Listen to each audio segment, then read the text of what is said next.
Le agradezco a Dios y a usted que me permite nuevamente darme la oportunidad de entrar a su casa y poder compartir una breve escritura bíblica que nos va a ayudar en el diario vivir. Sin duda, el Señor tiene mucho que darnos, que enseñarnos. Y en esta oportunidad deseo que juntos, con su familia, los jóvenes, podamos meditar en una historia de la Biblia que sin duda dejará una bendición para nuestras vidas y que nos acercará al corazón de Jesús, nos acercará al corazón de Dios. La palabra de Dios dice en el Salmo capítulo 1 y versículo 3: Bienaventurado el varón que no anduvo en consejo de malos, ni estuvo en camino de pecadores, ni en silla de escarnecedores se ha sentado, sino que en la ley de Jehová está su delicia, y en su ley medita de día y de noche. Será como árbol plantado junto a las corrientes de aguas, que da su fruto en su tiempo, y su hoja no cae, y todo lo que hace prosperará.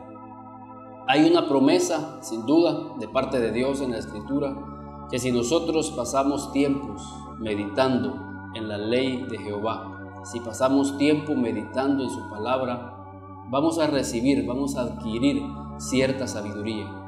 Por naturaleza nosotros no traemos esa sabiduría. La vamos adquiriendo a la medida en que nosotros nos acercamos a Dios, a la medida en que nosotros vamos teniendo esa intimidad con la palabra de Dios. Es ella la que abre nuestro corazón, la que abre nuestro entendimiento para que podamos adquirir esa sabiduría. Y al adquirir esa sabiduría podamos dar pasos firmes hacia lo que Dios tiene para cada uno de nosotros. Esta oportunidad queremos meditar en una historia muy preciosa que sin duda va a dejarnos una enseñanza para nuestra vida, para nuestra familia. Es una bendición, como dice este salmo, meditar en la ley de Jehová. Nos compara como un árbol junto a las corrientes de aguas vivas. La clave para que un árbol pueda tener vida, para que pueda tener fruto, para que pueda tener raíces fuertes, es que ese árbol esté cerca de las corrientes de algún río. Y la palabra de Dios es como un río que está en nuestra vida, en nuestro corazón, para que cada día podamos tener ese verdor en nuestra vida, para que siempre tengamos ese ánimo en nuestras vidas. El Salmo 1 es curioso, empieza el Salmo 1 diciendo: Bienaventurado el varón que no anduvo en consejo de malos, ni en silla de escarnecedores se ha sentado. Porque muchas veces es ahí en donde nuestro corazón es afectado. ¿Con quién nos estamos sentando? ¿Con qué personas estamos platicando? ¿Con qué personas estamos conversando? Jesús dijo: las palabras que yo os he hablado son espíritu y son vida. Esto quiere decir que también las palabras que oímos son espíritu, pero pueden ser muerte. Pueden ser palabras que están provocando desánimo en nuestras vidas. Y así no podemos ser personas fructíferas. En este Salmo 1 encontramos una persona que está llena de frutos, una persona que todo lo que hace prospera. Noten que la palabra de Dios dice: y todo lo que hace prospera. Dios quiere prosperarnos, Dios quiere bendecirnos, pero nosotros también tenemos que hacer.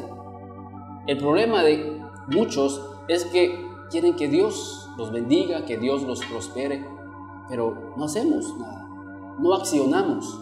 Entonces, ¿sobre qué Dios va a prosperarnos? ¿Sobre qué Dios va a bendecirnos? La pregunta que surge es: ¿por qué no hacemos nada?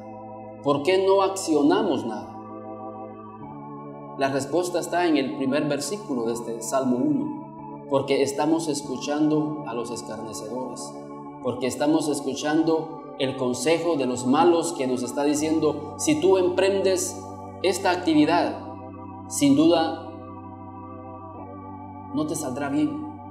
Si tú emprendes esta actividad, sin duda no lograrás el fruto.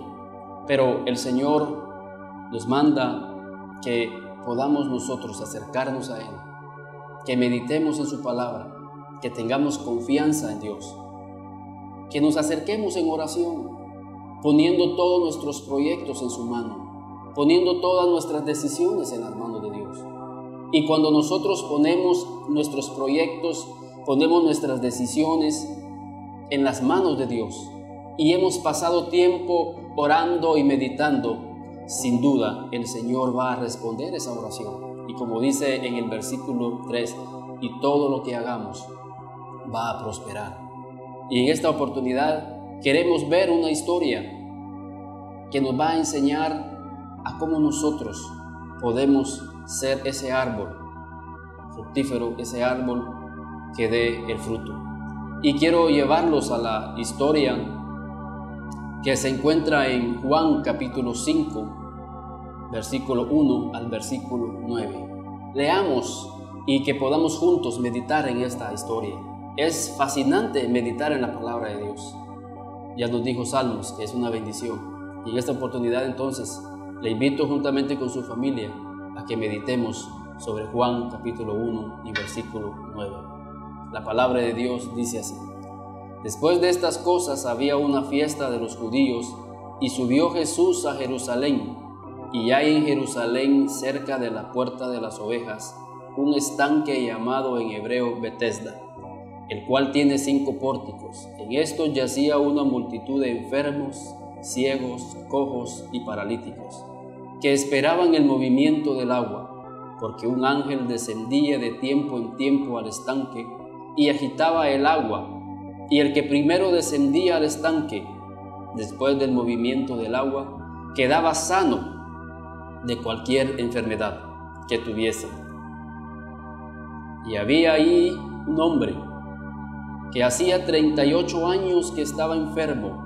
Cuando Jesús lo vio acostado y supo que llevaba mucho tiempo así, le dijo: ¿Quieres ser sano? Señor, le respondió el enfermo, no tengo quien me meta en el estanque cuando se agita el agua, y entre tanto que yo voy, otro desciende antes que yo.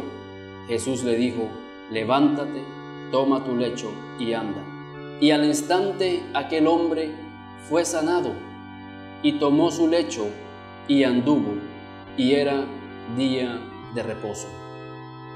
Quiero que meditemos al menos en 3-4 puntos para que veamos la naturaleza de Dios.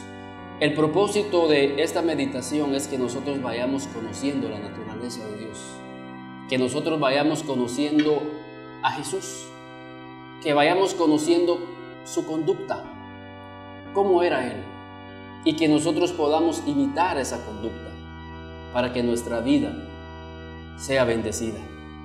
Y el primer punto que yo quiero que veamos aquí, que empieza este versículo diciendo: después de estas cosas había una fiesta de los judíos en Jerusalén.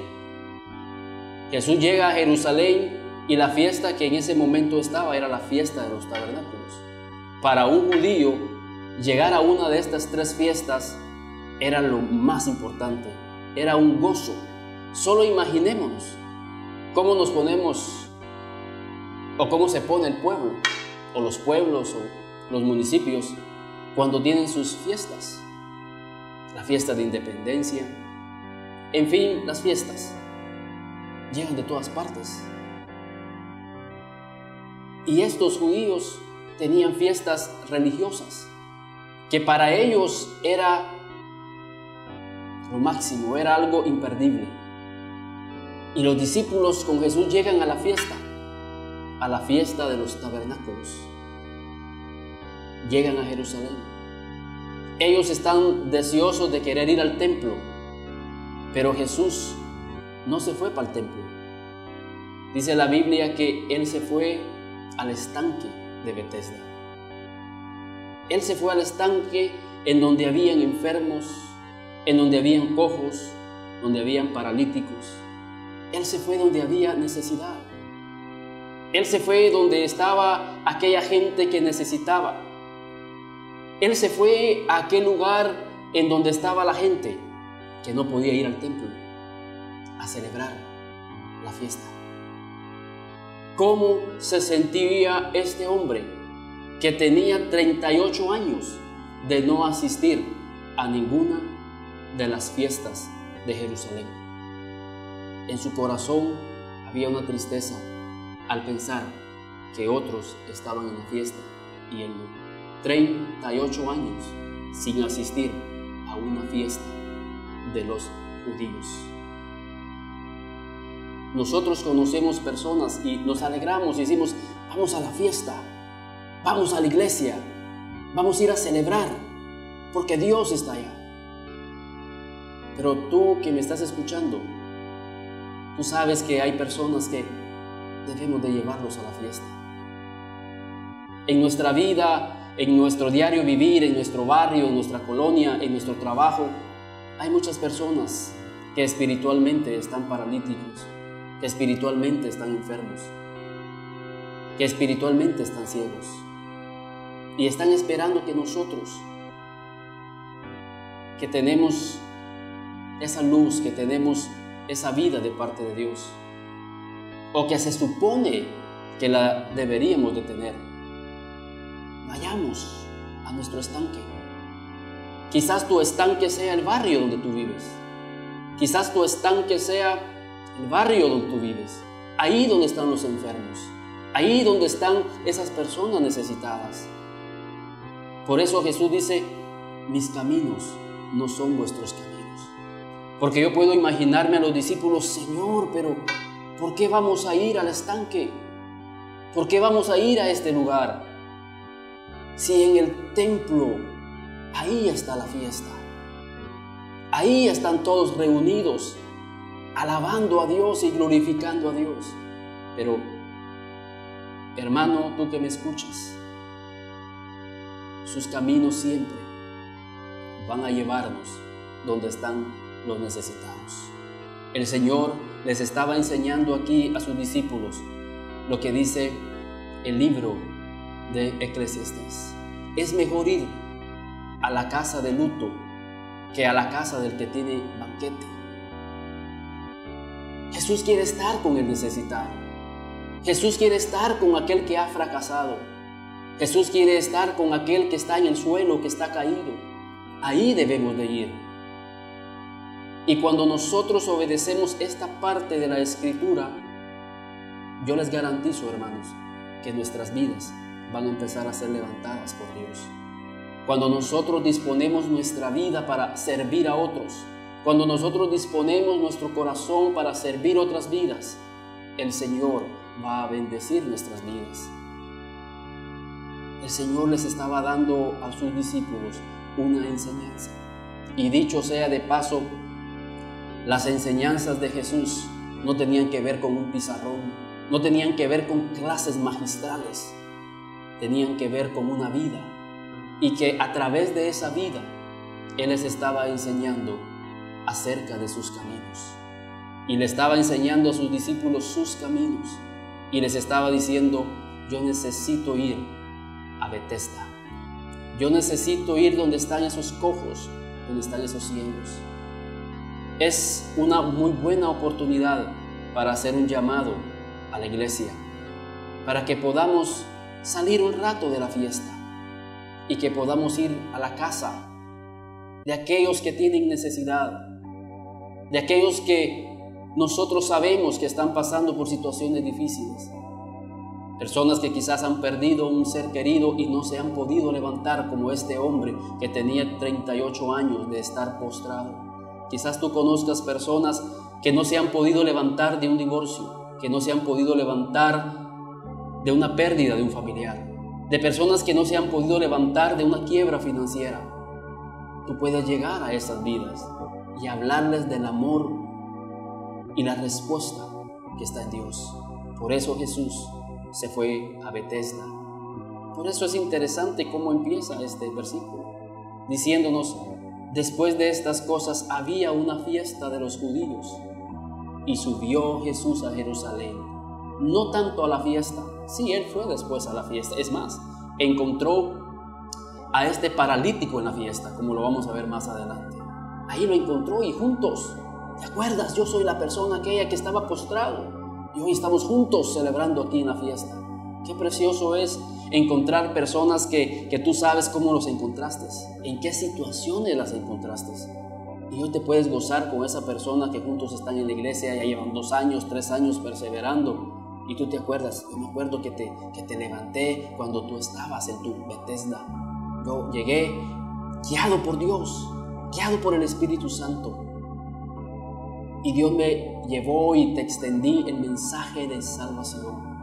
Y hoy estamos juntos en esta fiesta.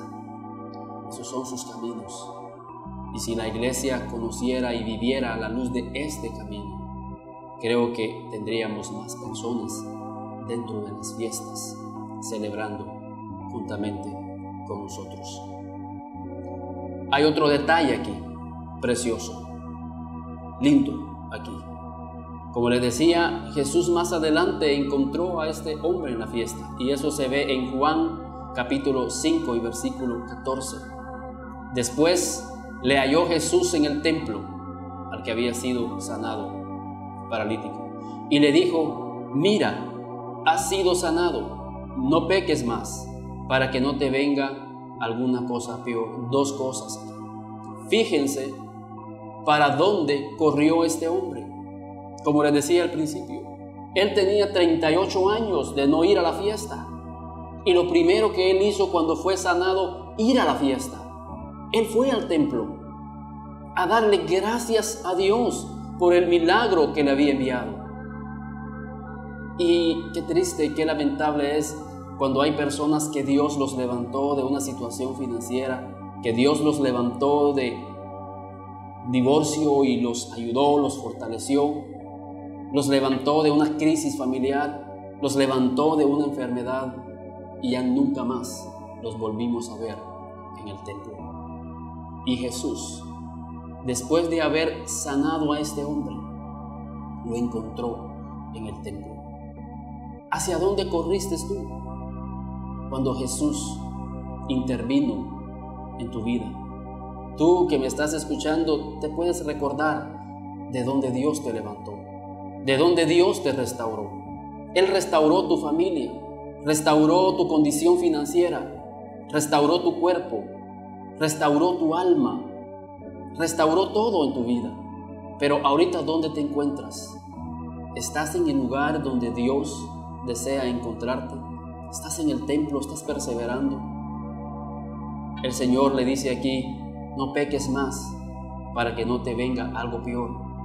Cuando Dios sana a una persona, no se fija tanto en el cuerpo como en su alma. Cuando Dios sana y restaura a una persona en el área financiera, no es tanto por lo financiero, es por su alma. Cuando Dios levanta a alguien de una crisis familiar, qué bendición por eso, pero más lo hace por tu alma. Y tú tienes que enfocarte en tu alma también, porque tu alma es la que un día va a darle cuentas al Señor. Es más, es nuestra alma la que constantemente se está enfermando en este mundo por no tener esa cobertura espiritual y esa fuerza espiritual en nuestras vidas. Y como le dijo Jesús, para que no te venga algo peor. Y la recaída, y esto es entendible hasta desde el punto de vista médico, cuando una persona está enferma y recae, la recaída es peor. Jesús dice que aquella persona que fue limpiada y restaurada y vuelve al vómito después de haber sido restaurada, la Biblia dice que 7 espíritus más fuertes que el primero vienen a poseer esa vida. Sí, tanto en lo físico como en lo espiritual es lo mismo. Por eso Jesús le dice: para que no te venga algo peor. Mira, la recaída tanto en lo físico como en lo espiritual es mucho peor.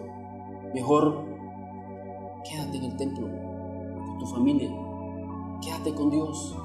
Si Dios ya empezó a hacer la obra, va a seguir haciéndola en muchas áreas de tu vida, pero vuelve al templo, porque ahí sin duda el Señor va a restaurarte.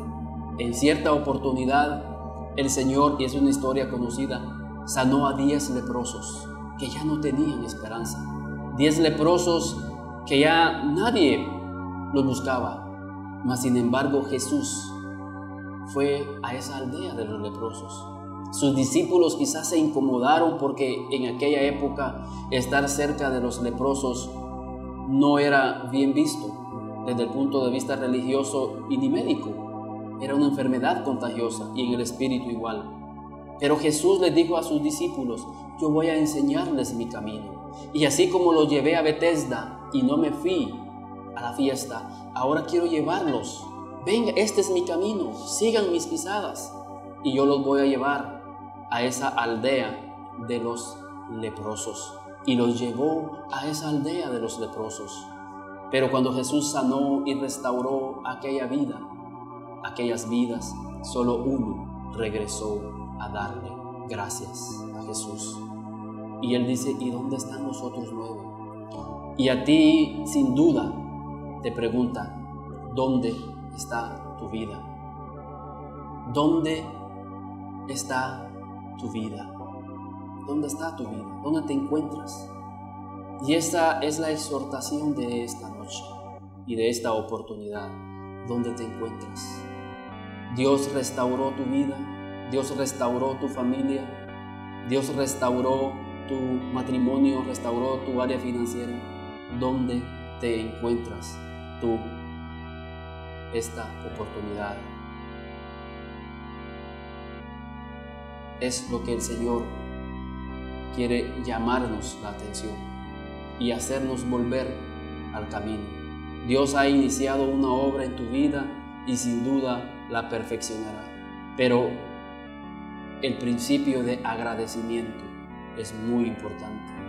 Debemos de ser agradecidos en la vida, agradecidos con nuestros padres por lo que han hecho, agradecidos con nuestros pastores porque nos han enseñado el camino de la verdad, ser agradecidos con nuestros vecinos porque nos han brindado su ayuda en momentos difíciles. Hay que ser agradecidos en la vida y principalmente ser agradecidos con Dios, ser agradecidos, llegar y decirle: Señor, aquí está mi vida, como aquel leproso que regresó postrado ante los pies del Señor. Señor, aquí estoy, dime, ¿qué quieres? Eso me recuerda a mí a aquel endemoniado gadareno. También el Señor fue a Gadara. Ahí había un endemoniado. ¿Por qué había de ir ahí? Porque ahí estaba la necesidad, porque ahí estaba ese hombre poseído. Pero Jesús fue a Gadara y llevó a sus discípulos ahí. Y ese hombre fue liberado, fue sanado, fue libertado por la obra redentora de Jesucristo.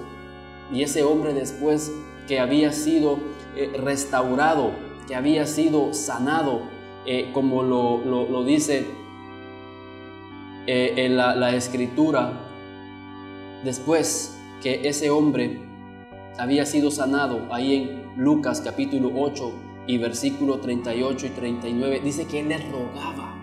Y el hombre de quien había salido los demonios le rogaba que le dejase estar con él. Señor, déjame.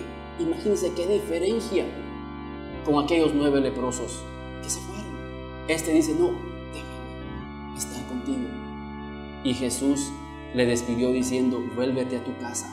Cuenta cuán grandes cosas ha hecho Dios contigo. Y él se fue publicando por toda la ciudad, diciendo cuán grandes cosas ha hecho Jesús conmigo. Dios ha hecho grandes cosas en tu vida, tu familia, tus finanzas. Y Dios quiere que seas un testimonio, que anuncies. No te alejes del templo. Sé un testimonio con tu vida. Dios te ha dado un mensaje y tú puedes ser un vaso para que Dios pueda usarte y decir cuán grandes cosas ha hecho Dios en mi vida. Y cuando uno realmente es una persona agradecida con Dios, déjame decirte que el Señor empieza a bendecirnos. Él empieza, así como tú has sido ese testigo de lo que Dios ha hecho en tu vida y lo que Dios ha hecho con personas que han estado en su Betesda, que han estado con lepra y que han sido poseídos por otros espíritus y llevándolos a esclavitudes y actos vergonzosos. Pero vemos sus vidas, cómo fueron restauradas. No seamos como aquellos 9 leprosos que se olvidaron de Jesús. Vayamos al templo, asistamos al templo, no solamente en lo físico, sino que al templo espiritual, a la oración, a la vida de oración, diciendo gracias Señor, y quiero seguir a caminar contigo y ser esa persona que ahora tú me lleves a mi Bethesda a ayudar a otra gente. Llévame a mí también a donde están los leprosos, quiero levantarlos y ayudarlos. Quiero hacer un equipo contigo, quiero ser parte de tu discipulado. Que Dios te bendiga y que podamos atesorar lo que la palabra de Dios nos aconseja y que conociendo sus caminos, andemos en sus caminos. Que Dios te bendiga grandemente y en una próxima oportunidad seguiremos meditando sobre la palabra de Dios.